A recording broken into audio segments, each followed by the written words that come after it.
લિંબાયત વિસ્તારમાં અસામાજિક તત્વોનો આતંક। લિંબાયત મીઠી ખાડી ઇસ્લામિક ચોક પતરાની ચાલ પાસે થઈ મારામારી।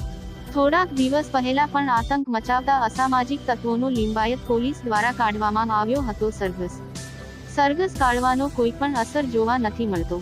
અસામાજિક તત્વો પર ફરી વખત મારામારી કરતા સીસીટીવી ફૂટેજ સોશિયલ મીડિયામાં વાયરલ। લાકડાના ફટકા સાથે લઈ લોકોને ધમકાવતો વિડીયો સોશિયલ મીડિયા થયો વાયરલ।